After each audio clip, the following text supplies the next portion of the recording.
Monty McDougall is a cyber engineering fellow with Raytheon. He has worked for Raytheon for the last 16 years, performing tasks ranging from programming to system administration, and has an extensive web development and programming background spanning over 18 years. He will be speaking with us today on the topic of kid-proofing the Internet of Things. Please help me welcome Monty McDougall.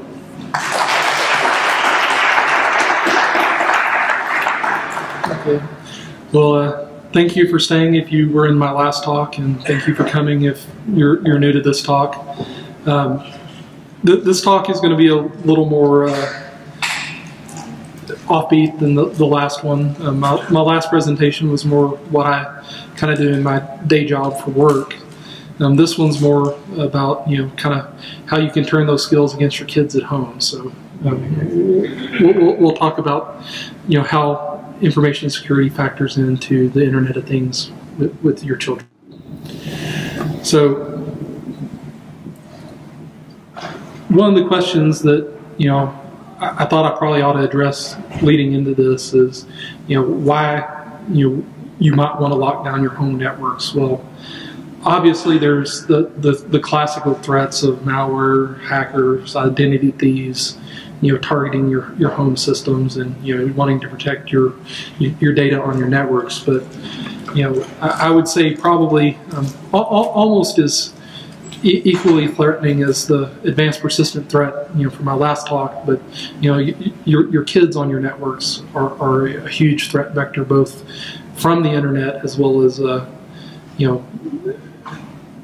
threats that the internet brings to your kids. So, definitely when you allow your kids on your home network, malware, spyware, etc., they will download and install pretty much anything that they run across on the internet with no disregard, based on my experience. Certainly games and other things that they like to play, YouTube and other things are continual sources of, I'll say, problems for your home network. But then there's also the threats that the internet brings to your kids. So whether it's trying to block predators or trying to block content that you find objectionable, one of the things that trying to figure out a way to defend against those threats, I'd say, is equally important. So you have to kind of decide what you're trying to defend against and maybe scale your resources to what you'd like to defend against. So, in kind of the usual solution, there's a lot of pretty good ways to defend a PC environment. You've got firewalls, either it's your perimeter firewall on your router or a host-based firewall on the PC itself. People use antivirus and anti-spam and other types of anti-malware types of services. Within Windows, using the user account controls and locking down admin rights is pretty effective at controlling a lot of those types of threats. But equally, if you let your kids use those systems, you may be interested in things like parental controls. Google actually has some capabilities that you can turn on some of the parental controls in Google and kind of limit their ability to find things on the internet that you don't want them to find, based on turning that on and basically locking the account open. A lot of people use things like kid-safe browsers to protect what their kids can go out and browse on the internet. I'd say equally, if there's some way to deep freeze or protect against malware so that every time your kids use the internet, it resets back to a known, good, pristine state. Those are kind of conventional techniques that work pretty well on PCs to help secure them. I wouldn't say that securing them is easy against the kids if you're going to allow them to use those resources, particularly to their full capability, but it's a whole lot easier than what the next slide is going to talk about. So, it's not just the PCs on your network that you may want to be concerned about. It's really all those other devices that cause problems. Have you really thought through, how all these other devices on your network affect the security of your home network, particularly if there are devices that you let your kids have access to. Were these devices built with security in mind? I would say more than likely a lot of the devices that your kids have access to have zero controls for security built into them. Some of the typical devices our children have on our networks, tablets such as the iOS, Android, Chrome laptops and things like that, other Linux variants. But it's also game systems. Things like the PlayStation, the Wii, the Nintendo DS. Most of these systems are connected to the internet. A lot of them have capabilities that you may want to choose to try to lock down. But even devices like televisions, more and more of them have a OS on them that allows connection out to things like Netflix and Hulu and YouTube, and they run kind of Linux and Java variants of OSs and things. And then you've got devices like phones. If you allow your kids to have access to phones, those have OSs on them and things that you may also want to try to defend against. So, what are some of the lessons that I've learned about these devices and trying to lock them down? Well, I'd say first off, most of these devices, they give zero consideration to any security concerns that you may have. This is both from a parental controls perspective as well as just a general security perspective. A lot of these devices don't even allow you to change basic settings like what the DNS servers are going to be used on the devices. Very few of them have any types of security controls that you can limit other than maybe some very basic parental control capability. They're all connected to the internet, but they rarely have any really advanced controls over what those devices do once they are connected. Similarly, the game systems and TVs that are out there, some of them will have ratings controls, but that's about the most of the capabilities that they offer for limiting what happens on those devices. Your tablets, things that run Android, Linux, and iOS, they have fairly limited parental controls as well. Probably the most effective control you have is your checkbook. If your kids can't buy something because they don't have access to buy it, that kind of limits them to the free applications that are being installed. If you're lucky and have things such as an Apple device that has kind of the restriction settings, it's a little bit better, and I'll talk more about that on the next slide. At best, some of these devices let you install things like kid-safe applications and browsers to kind of limit what the users go out and use on those devices.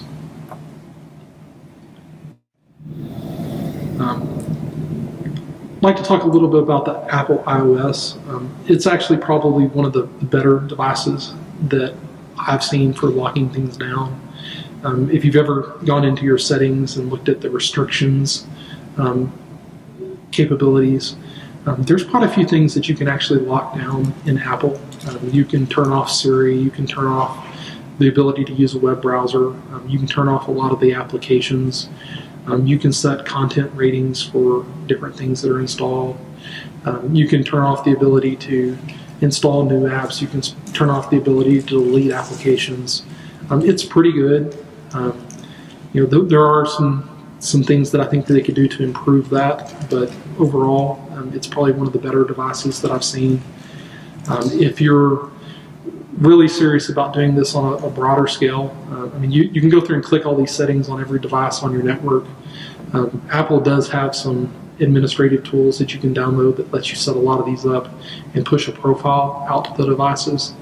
Unfortunately, they haven't updated the tool in quite a while, but you can set about half the configuration settings by applying a profile, and then you have to go in and manually set the rest. Saves a little time, but it's certainly not a complete solution.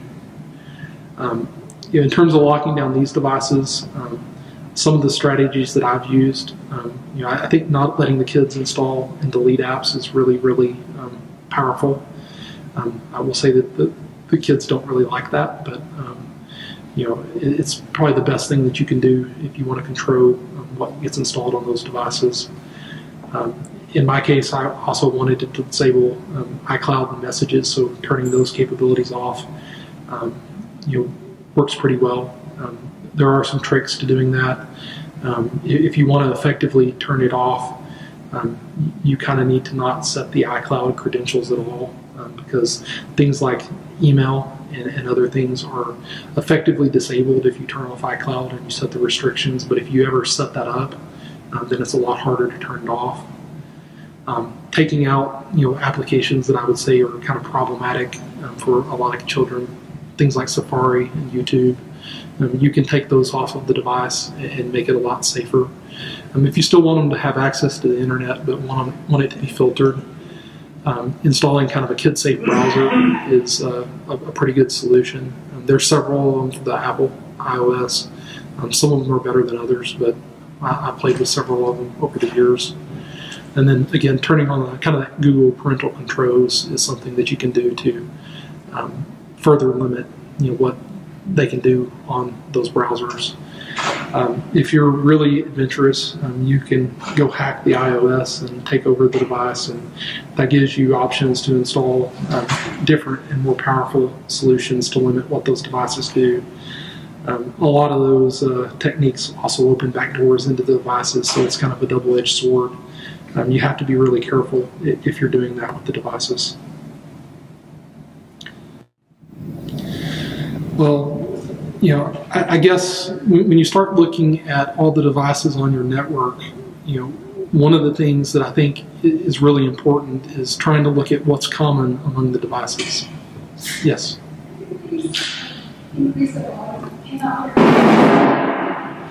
Okay, hopefully that's better. What do all these devices have in common on your network? If they're on your network, the one place that they all go out on your systems is that home network router and internet gateway. The possible exception to that is the phones. That's one thing that's in common, and for me that was kind of the place that I wanted to target to go after, trying to limit what could happen on my home network. So what are some of the conventional controls that you can use for your routers? There's a lot of basic capabilities that exist in these routers. You can encrypt the wireless traffic. That's certainly something that I think anyone with a wireless network should do. Sometimes these Internet of Devices or Internet of Things types devices, they limit those encryption strengths. Not all of the modern devices that are out on our networks that our kids have support WPA2. So that may be something to consider when you set up your home wireless network, whether you want those devices on the same network segments as the traffic that you do care more about. Doing things like locking down MAC addresses to devices that are inside your network that you know and trust. It's kind of a pain to set up, but if you want to secure your home network, that's one of the most powerful things that you can probably do. It doesn't stop a really sophisticated attacker from getting on your network, but there's not that many of those running out there targeting your home network as well. I also think equally important is trying to figure out how you're going to secure third parties when they come into your home networks. A lot of wireless routers have a guest network capability. That's a really nice feature. When people come to my home network and they want to access the internet using it, I don't really want them on the same network segment as the rest of my machines. So having a guest network is something that I get a lot of value out of. Same principles here as kind of was discussing earlier for ingress and egress screening. Most of the routers that you buy commercially really only do ingress screening. So you have some pretty limited capabilities for doing egress screening. You can limit sites and times for certain types of users, sometimes all users. But in general, most of those settings are pretty hard to manage in most of these devices. You typically have to enter them one by one And it's hard to blacklist the internet if you're doing it manually yourself. So some devices do support third-party services, though. So what are some strategies that maybe work well if you do want to do something more sophisticated than your typical wireless LAN? Some of the things that I advocate is segmenting your LAN kind of into internal security zones, much like you would do in a sophisticated corporate network. You're moving any of your high-risk or high-value types of devices into their own network segments, and try to apply different access policies to those network segments. So some of those security zones that I looked at and I considered as I was setting up my home network. I wanted a network that adult household members could use to access the internet. I also wanted kind of a hardwired network that wasn't on the wireless, for doing things like my banking transactions and other things. I'd also advocate maybe you want to do those types of things inside of a virtual machine so that they're not online all the time. The guest network that I mentioned earlier is really important. If you're going to allow third parties to use your wireless, then you probably don't want them on the same network segment as your internal users. Putting all the kids on their own zone lets you apply parental access controls if you so choose. Same with the entertainment devices. I have some friends that have separated that from the kids' network and others that have combined them together. That's kind of a pretty effective zone to apply a lot of these controls on. For me, I think at minimum having 3, though, is really important: adults, visitor, and the kids.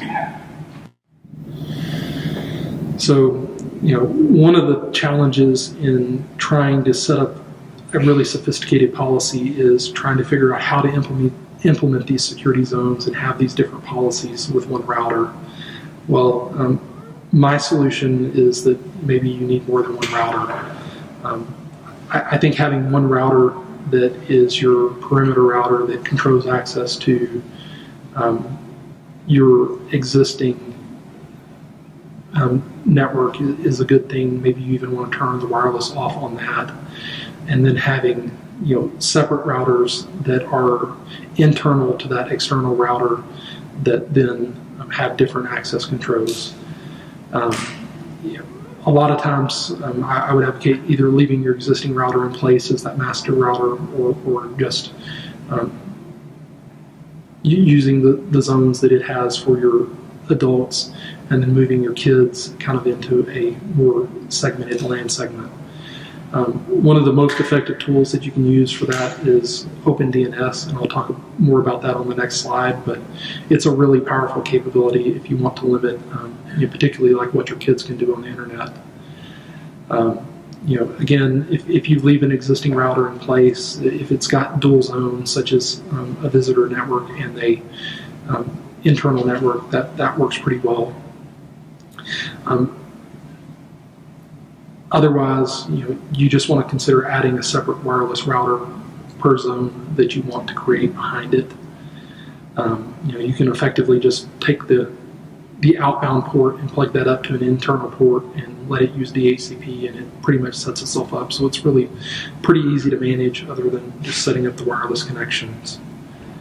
And again, if it's going to be a filtered network, you may want to look at changing your OpenDNS filtering.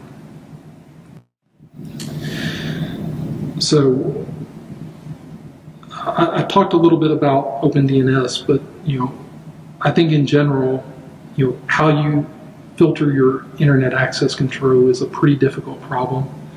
Most of the devices in the Internet of Things world have very limited controls.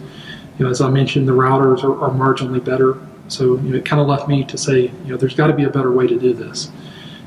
Initially I was thinking I would stand up my own web proxy and put in a really sophisticated firewall at the edge and things like that, but that really wasn't something that I wanted to incur the expense and pain and suffering of having to set up a corporate type solution on the perimeter of my home network.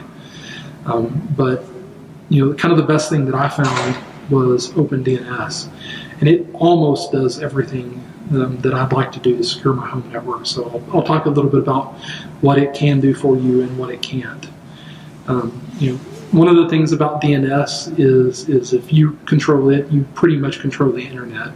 And that's almost true. I mean, things still do work off of IP addresses and MAC addresses, but if you shut down domain service, most users will not be able to function on the internet for any length of time without those services. So if you can control that, you do a pretty good job of controlling the internet access on the network. OpenDNS itself is both a free and commercial service. It's just like opendns.org if you want to go look at it. They provide filtered and controlled internet access experiences via DNS. They also just provide a really high-end, robust DNS resolution service if you don't want any filtering at all.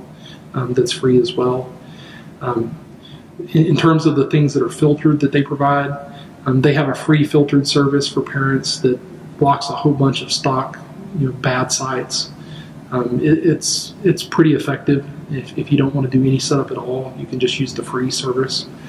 If you pay for the service, you get actually fine-grained control in terms of what types of things that you would like to limit or allow. You can also whitelist and blacklist sites using that capability as well. So in my case, I paid them I think it's like $30 a year or something like that to get the additional access to have more control over my DNS. OpenDNS isn't a perfect solution by any means, though, and really trying to live with those imperfections is something that is something you'll have to decide is good enough for you or not. It doesn't protect mobile devices when they're not connected to your network. So, if your kids can take their tablets to school and use them on the school network, it's not going to filter content when they can carry it to school. Phones and laptops and other things that are mobile that have alternate ways of getting on the internet aren't going to be protected as well. I don't really think there's a perfect solution for blocking this, unfortunately. You can configure OpenDNS on those devices if they allow you to. You can do that on a laptop typically. Tablets don't always allow that. Phones don't allow that. So really, if your kids are mobile with their devices, if you really care about what they're accessing, auditing the devices is probably the most sophisticated thing you can do. Probably the biggest limitation of OpenDNS that I've found personally is that you can only have it on one zone in your network if you're chaining multiple wireless routers together. The service actually keys off of your source IP address, and that's how the policy is applied to your DNS resolution. So pretty much anything that sits behind the router that's connecting outbound is going to be getting that policy if it's been configured to use those DNS servers. You can actually slightly exploit that if you want to have the free OpenDNS on one network and the paid OpenDNS on another network. So you can have two different OpenDNS policies if you want on the same network, but you can't have two different paid configurations on the same network segment unless you have two separate IP addresses. So that's definitely one of the things that I considered when I was laying out my zoning strategy, was how I wanted to use those zones based on that limitation of OpenDNS. Other limitations that you have with a DNS-based solution is it doesn't stop things accessing the internet via an IP address. If you have kids that understand what an IP address is, that can be a problem. Certainly if they're sophisticated enough to know that they can edit a host file to get around DNS resolution if they want to use DNS, that's a bigger problem. It works great if your devices use DHCP, because that's the only way that they can get their network settings. If the devices allow you to change the settings and you've got a really sophisticated user, they can bypass OpenDNS by editing the DNS controls local to the device. They don't have to inherit those from the router upstream. And then, I'd say most importantly, if your kids are really computer and tech savvy, these types of strategies won't last forever, but they work pretty good against my 8 and 10-year-old and limiting their ability to access the internet. Although I will say the 8-year-old is pretty sophisticated. I wonder if that's going to work for much more for her, because she's unfortunately getting a little too smart about how things work. So and that's pretty much it. It's kind of short and to the point, and just different strategies for locking down a home network. Anyone have any questions? Okay. You went through OpenDNS, and was there some stuff before that? Locking down devices, particularly, and the limitations of some of them. I talked about some of the strategies for locking down iOS devices, as well as some of the limitations of some of the other devices. Do you have any suggestions for these kid-safe routers? I can't remember the name of the one that I'm currently using at the moment. It's got a picture of a little dog on it on the iOS. That one seems to be the most sophisticated one for the iOS that I've seen. There are some different ones for PCs. I haven't really locked down my PCs as much because the girls mostly use their iDevices. So, in general, I'd say part of the challenges that I had was, they don't really misuse the devices that are hardwired as much because the PCs are in places they can be seen. But when they go off into their rooms and other things with their iDevices, they were doing more creative and interesting things that I wanted to limit. And that's kind of one of the reasons that I moved to trying to lock those devices down, because the ones that they had physical access to and were more mobile and could get into places where they couldn't really be watched as well. That was kind of my reason for getting involved in locking it down at all. Simple comment. From what I have seen, I don't think you will sense the Galaxy S5. From what I've seen, it does have a quote-unquote kid mode. You can maybe then lock down as part of Samsung's interface. I haven't taken very much of the scene to use. But how do we capture the gist of this and relate it to our non-IT, maybe average tech savvy friends and family? That's the real challenge. I know I'm still a student here, but I understand pretty much everything you brought out. But I'm working in retail right now, trying to walk into different schools. And just when I've got someone coming up and asking me questions about routers and modems, just trying to encourage them to use a 8 to 12 password character with mixed case and numbers and special characters, even just saying that in very simple terms, you get glazed over with. It's certainly a challenge. I mean, I think trying to figure out a way to implement these strategies for someone that's not very tech savvy, I think is really hard.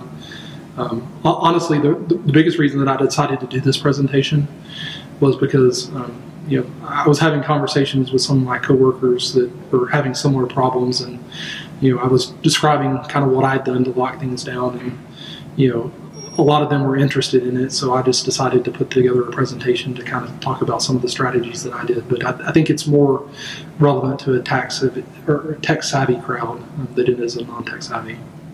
Also, this is pertinent in a slightly different way. Some are local school districts, Louisville being one picking up right now, are implementing not just device classroom programs that have been doing for a long time, they're actually providing students with primarily Apple devices, iPads. And these students take them home, they use them for school activities, they use them for homework.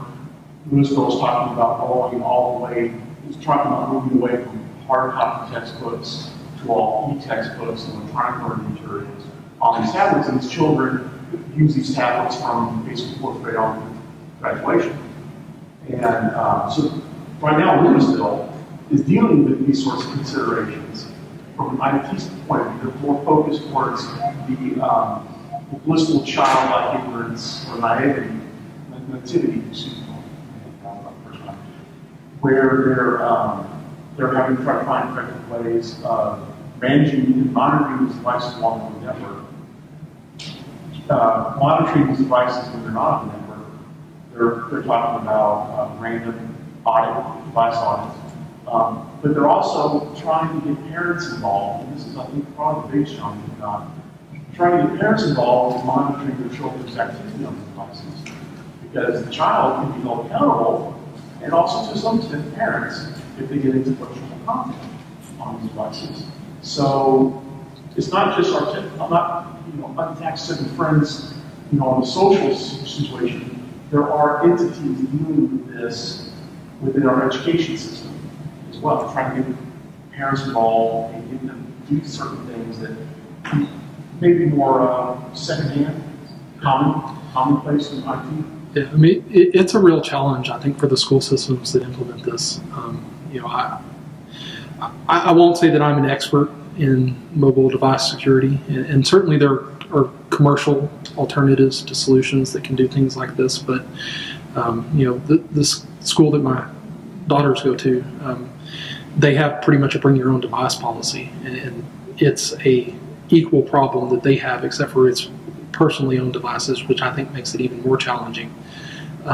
It's a real problem. I mean, I think it's going to be something that some of these device vendors are going to have to address over time. And I honestly think if somebody comes up with a really well-oriented consumer product that really is designed to support lockdowns for children and those type of controls, I think it'll probably sell well. I mean, there are some. Kindle has playtime where you can set up. So there are several out there. Bulldogs and Amazon, where you can park some browsers. There are several things that are out there. Yeah. Schools can lock them down completely with their own park their browser, only usable in certain situations. So there are technology out there, but in teaching the consumer that hey, there's policies in place, controls in place, they may not be completely available. Lockdown. Yeah. You can go to see AT&T, Sprint, they all have parental controls. You can give yourself, you can go on your website and lock down certain phones for certain activity because the carriers have built in, what looks like they have built in, protection for kids as well. So there's lots of things out there, knowing what's out there. Yeah, I mean, it's a real challenge for those devices because, I mean, they're all different though. I mean, and the policies are different, and Kindle can certainly be locked down in a lot of ways, but it has limitations as well. There's not a common set of controls, at least across a lot of devices that I looked at, and it's going to be something that I think as parents we're going to struggle with, and I think for the organizations that are actually trying to enforce it, like schools and things, it's an even bigger challenge. I mean, I feel sorry for the IT people that work in those environments because that's got to be quite a challenge. Yes, ma'am. My friend in Jacksonville, they already have all of the iPads, and the children were assigned classroom work. They weren't allowed to get to it. So they actually had to go use their computers. I mean, it wasn't that much work that they had to laptops and I had one from that type of so I thought it was fun. They have their issue and it's running really well unless Yeah, I mean There's technology out there, like school, functionality allows you to partition drives, specify content, private remotely. There's plenty of software out there, you can put it on. You can know how also you can provide format, allows you to control chat, websites, functionality on different websites. It doesn't matter how technical you want to be. I mean, my daughter, her website, you can't chat, you can't do anything, you can go this, like this, everything. I mean, there's a lot of that. Well, you like Windows. Microsoft has built in things that you can set up a kid account and say, I don't want them to do this and this. And every week you can email saying, this is what they access, this is what they did, just knowing that because that's the issue. A lot of people don't know, or a lot of people take that time to figure it out. But there are many ways to keep people from coming and asking you everything I can just my wife is a computer on. My son goes sits down, walk in and starts, you know, you can't let him do that. And then you've got devices. He does it, so don't do that. So it's dedication. Lock everything locked down, especially to children and their access. I monitor everything. Yeah, I mean Yeah, I'm interested in people's strategies because I don't think there's a single solution for anybody probably, and there's a bunch of different ways to do it. I mean, it is a function of how much you want to spend and how much time you want to spend on it and things like that.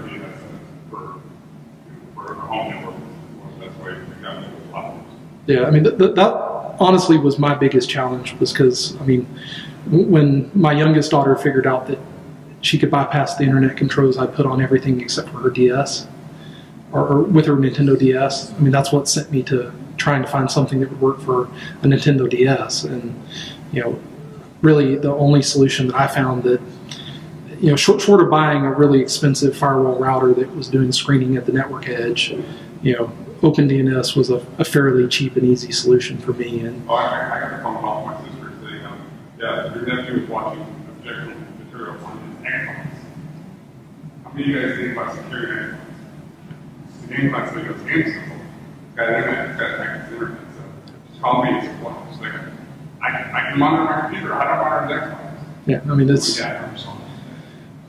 it's the gaming systems, the televisions, I mean, the DVD players, the tablets, the, you know, portable devices that they can take, you know, into closed spaces. I mean, there's a lot of challenges if you want to really restrict that. And I mean, to some degree, I mean, you can manage it, you know, out of bound without technology and just, you know, trying to keep an eye on your kids. But, you know, it's a lot harder when they've got these mobile devices and can roam around the house with them. I mean, you can't follow them around all the time. There is one piece of software that I learned. It's a variation of hunting called petty hunting. It's designed to be used in classroom. One of the things it has built in natively is this mode where you can set up client-server relationship with an instructor computer, and that instructor computer can monitor all the activity on the portable student computers remotely. You can see their desktop, you can interfere with what they're doing on their desktop. Start apps, startup apps, you can do all of that with What you have a Mac station that's controlling access to visibility to apply that you probably actually actively control by someone else's device and split that address and everything to you got control your device with the content, camera, and everything, and how you that is something that I get to see all this. Well, similar software used Windows 11 already. We use it here. I just control it. I don't want to see it. Well, I don't control it. Once you decide. Yeah, but even with the edge, I mean, the challenge you have there is, can they hop on your neighbor's wireless router and bypass your edge? I would. I mean, I asked my